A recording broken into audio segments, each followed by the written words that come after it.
The Galactic Council chamber fell silent as Heather stepped forward, her companion padding softly beside her. The creature's gray fur caught the bioluminescent lights, and its amber eyes surveyed the assembled aliens with calm intelligence. Ambassador Zixthor of the Krellian Collective leaned forward on his hover platform, his crystalline exoskeleton refracting light in patterns of confusion. "Human Heather," his voice resonated through the translation matrix, "we must discuss your species' application for military alliance status. But first we have concerns about that creature accompanying you." Heather smiled, resting her hand on the animal's head. "This is Luna. She's my dog." "Dog?" The word translated poorly, causing several delegates to shift uncomfortably. "We have reviewed your species' biological records. That creature registers as a predator of significant lethality." "Well, yes," Heather acknowledged. "Luna's ancestors were apex predators. We call them wolves." The chamber erupted in chittering, whistling, and electromagnetic pulses of alarm. Raymond, standing at the back of the human delegation, watched the chaos with barely concealed amusement. He'd expected this reaction. Supreme Arbiter Velshara, a being of pure energy contained within a diplomatic shell, spoke with tones that suggested deep unease. "Let me understand this correctly. Your species encountered an apex predator and domesticated it?" "About 30,000 years ago, yes," Heather replied casually. Raymond decided it was time to provide context. He approached the central holographic display and activated Earth's historical archives. "If I may, Ambassador Heather?" She nodded, and Raymond began the presentation. The hologram showed ancient wolves, massive creatures with powerful jaws and pack-hunting strategies that had dominated their ecosystem. "These were gray wolves," Raymond explained. "Canis lupus. They could take down prey 5 times their size. They had bite forces exceeding 1,500 newtons. They hunted in coordinated packs with sophisticated communication and strategy." A Glimmerian delegate, whose species had evolved as prey animals, actually fled the chamber. "How did you survive?" Zixthor demanded. Heather shrugged. "We didn't just survive, we convinced them to join us." "Impossible," hissed a Saurian observer. "Apex predators do not form interspecies bonds. They compete or consume." Raymond changed the hologram to show archaeological sites, ancient humans and wolves living side by side, hunting together, sharing food. "We theorized that it was mutual benefit at first. We helped each other hunt. We shared our kills. Over generations, something remarkable happened." The image shifted to show the gradual changes. Wolves becoming smaller, their features softening, their behavior adapting.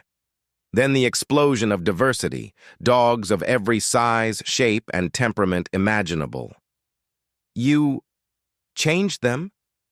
Velshara's energy field pulsed with something resembling horror. "They changed with us," Heather corrected. "We evolved together. We domesticated them, yes, but the relationship transformed both species. Dogs learn to read human facial expressions better than any other species, including our own primate relatives. We developed neurochemical bonding mechanisms. When we look into each other's eyes, both humans and dogs release oxytocin, the same hormone involved in mother-child bonding." Luna, as if on cue, looked up at Heather with unmistakable affection, her tail wagging slowly. "You formed a biological bond with an apex predator," a small insectoid delegate whispered in awe. Raymond nodded.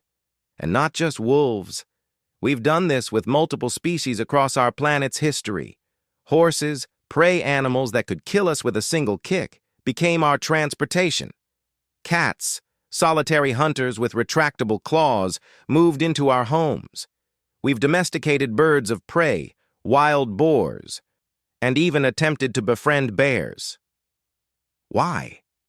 Zixthor's crystalline form seemed to pale. "Why would you risk this?" Heather knelt beside Luna, scratching behind her ears. Because we saw potential for friendship, because we were lonely, because we recognized something in them that called to something in us. She looked up at the assembled aliens. Humans don't just conquer our environment, ambassadors. We befriend it. Raymond advanced the presentation to modern images. Dogs serving as companions, guides for the blind, rescue workers, therapy animals, and yes, military partners. Search and rescue dogs finding survivors in collapsed buildings. Medical alert dogs detecting seizures before they occurred. Dogs that had saved countless human lives, not through predatory instinct, but through loyalty and love. The creature beside your ambassador, Raymond continued, descended from one of the most efficient killing machines our planet ever produced. Today, Luna's ancestors work in hospitals comforting the sick, help children learn to read, and provide emotional support to humans suffering from trauma. We didn't eliminate their predatory nature. We channeled it. They became protectors instead of threats. Velshara's form pulsed thoughtfully. The Krelian Collective has studied your military history, humans. We noted that your warriors often refused to leave fallen comrades, even at great personal risk. We attributed this to irrational emotional attachment. It's not irrational, Heather said quietly. It's who we are. We don't abandon our pack. The word pack translated perfectly this time, and understanding rippled through the chamber. Zixthor was silent for a long moment. I begin to understand why your species was undefeated in the border conflicts. You don't just fight as individuals or even as organized units. You fight as family, Raymond finished. We fight as family, and we make family out of everything we encounter, including species that should have been our enemies. Luna yawned, showing teeth that could tear flesh, then laid her head on Heather's boot with complete trust. Humans, Velshara said slowly, turned apex predators into beloved companions through patience, mutual respect, and emotional bonding. What your species did to wolves in 30,000 years. The energy being paused. What might you do to the galaxy in 30,000 more? Heather stood, and Luna rose with her, the perfect image of human-canine partnership. We'd like to think we'd make friends, Arbiter. It's what we do best. The vote for Earth's military alliance passed unanimously, but as Raymond later noted in his report, it wasn't fear of human military might that swayed the Council.